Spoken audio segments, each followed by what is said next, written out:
Siapa itu di tengah malam? Lauli membuka pintu dan melihat bahwa itu adalah pria berkumis tipis. Pria ini berbicara dengan cara yang aneh, dan ada angin kencang malam ini, yang agak jahat. Lauli ragu-ragu, tetapi akhirnya dia berani pergi. Tidak ada jalan lain, proses persalinan berjalan lancar, ibu dan anak selamat. Istrinya bertanya kepadanya apa yang harus dikatakan. Tetapi meskipun dia berkata demikian, pria berkumis tipis hanya berpura-pura baik.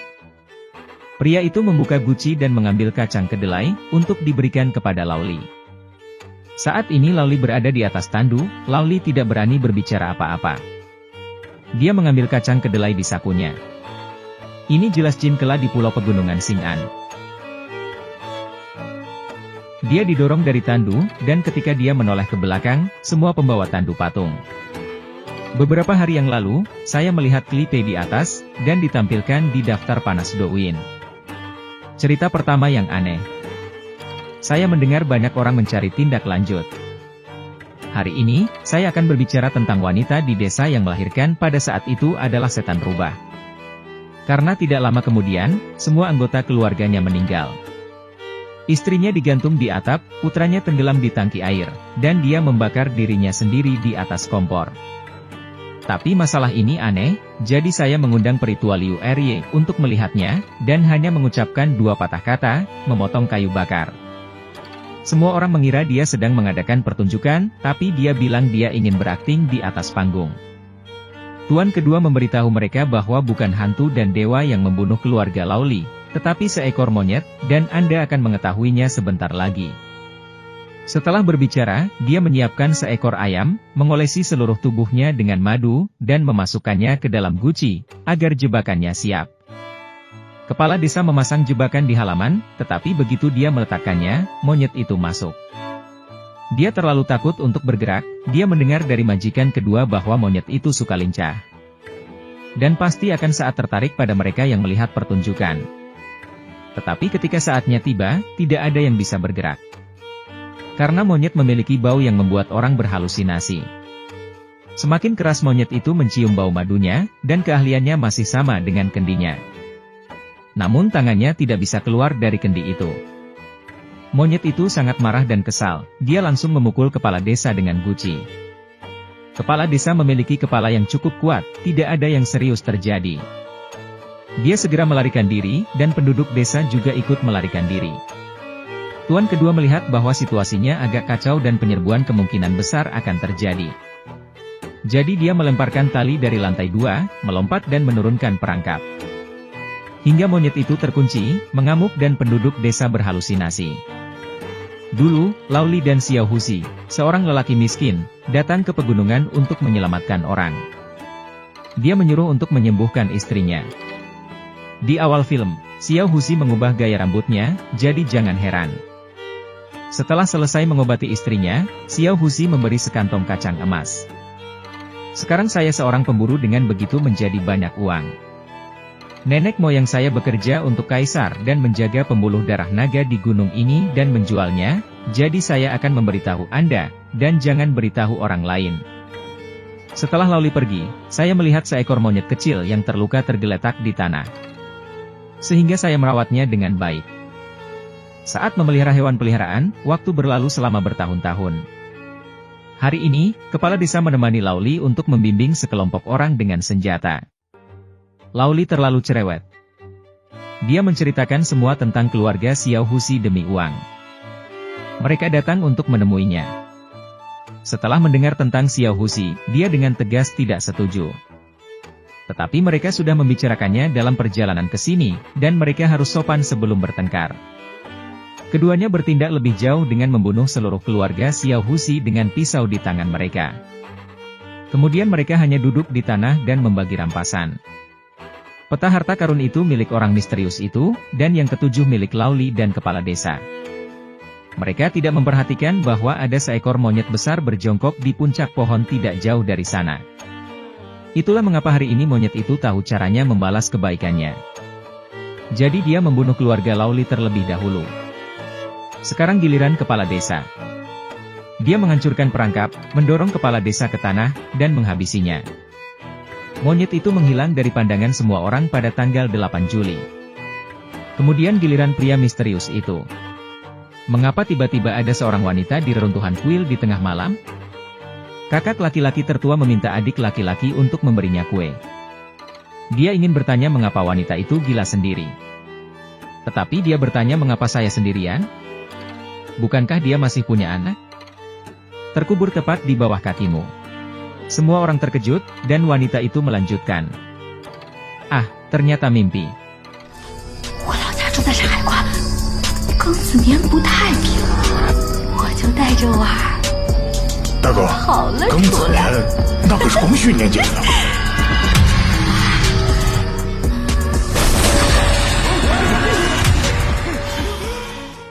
Bos terbangun ketakutan dan ingin keluar untuk memeriksa keadaan. Tetapi saat dia bangun, dia menemukan bahwa sebenarnya ada 2 lubang kecil di bawah kaki adik laki-lakinya, yang mulutnya berbusa. Bos menceritakan apa yang dia lihat, dan bawahannya membawa 2 mangkuk sup. Lalu diberikan kepada 2 orang itu. Saat lelaki muda itu hendak meminumnya, lelaki tua di samping diam-diam mencubit kakinya. Kemudian mereka meletakkannya, dan mengatakan bahwa sudah larut. Jadi kami harus melanjutkan perjalanan, dan mengucapkan terima kasih. Setelah selesai berbicara, keduanya berbalik dan pergi. Mata beberapa pria besar berikutnya berubah. Tuan kedua sudah melihat identitas mereka. Yang pertama di tentara, penuh gaul, dan yang kedua dengan pisau. Bagaimana ini bisa menggali ginseng, rasanya seperti perampok kuburan. Di tengah penjelasannya kepada murid-muridnya, dia mendengar suara tembakan tidak jauh dari sana. Jadi mereka kembali untuk melihatnya, dan salah satu perampok sedang sekarat. Sebelum meninggal, dia terus berbicara omong kosong, mungkin tentang hal semacam itu.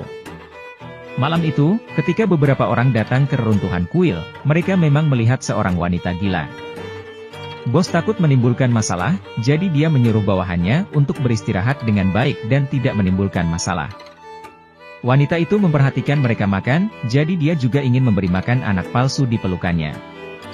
Tetapi tidak masalah setelah 1 kali makan, pria kecil gemuk di sebelahnya menjadi terobsesi, dan semua orang pergi tidur di tengah malam. Pria kurus itu terbangun, dia mengambil setengah dari liontin batu giok wanita gila itu.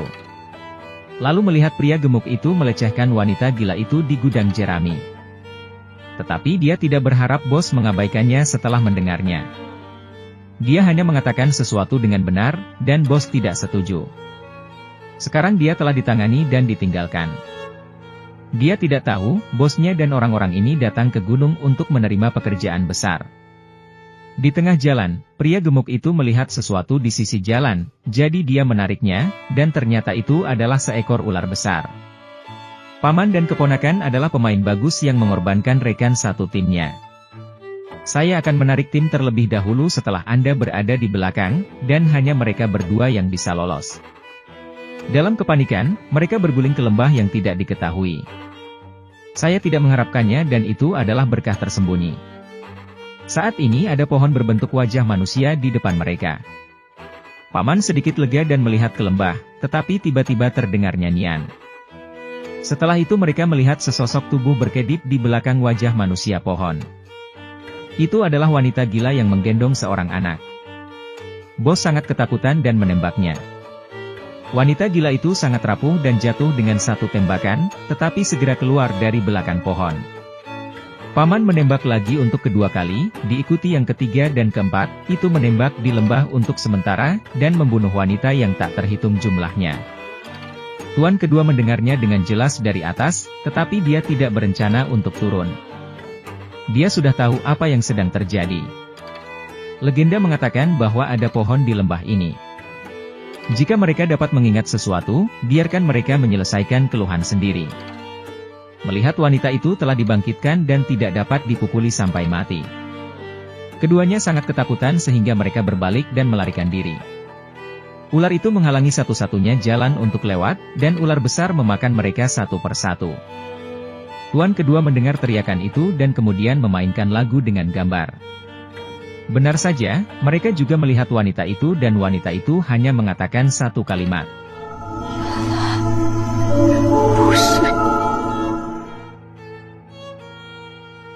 Tuan kedua tidak menyadari bahwa ada monyet yang bersembunyi di belakangnya. Berhati-hatilah saat Anda bertemu wanita tua di saat hujan. Kedua laki-laki itu melihat sebuah keluarga di hutan. Jadi mereka mengetuk pintu dan ingin masuk untuk berteduh sebentar. Orang ini sama sekali tidak siap. Setelah minum sup dan mengembalikan mangkuk, bibi juga akan datang mengambil mangkuk, dan Anda juga bisa makan. Saya sudah tua sekarang, jadi saya akan makan ketika saya lapar. Di tengah malam, rekannya terbangun oleh suara. Bibi berkata bahwa dia lapar di malam hari dan menambahkan beberapa lobak. Tetapi rekannya tidak terlalu memikirkannya, dan terus berkata,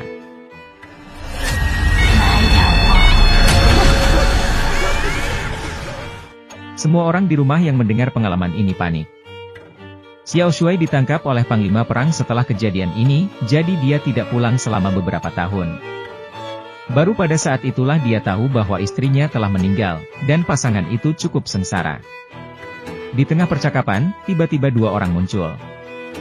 Mereka mengatakan bahwa beberapa beruang datang ke sungai Erdaobai di sebelah, dan mereka buta. Desa itu hampir musnah, jadi mereka tidak punya pilihan selain menghabiskan uang.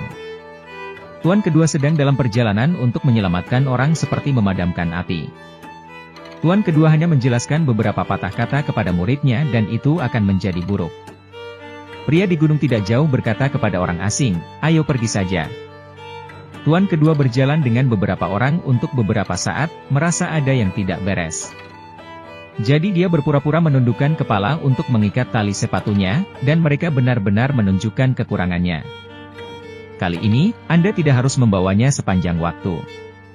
Setelah operasi, beberapa orang bergegas keluar dan menodongkan senjata ke arah Anda. Saya tahu jubah bodoh Anda, apalagi Anda hanya orang kecil. Selain itu, Xiao Shuai terus mengatakan kepadanya bahwa dia ingin istrinya melihat untuk terakhir kalinya dan memintanya untuk memimpin. Keduanya berjalan ke pertigaan, Xiao Shuai bertanya bagaimana menuju ke pohon wajah manusia.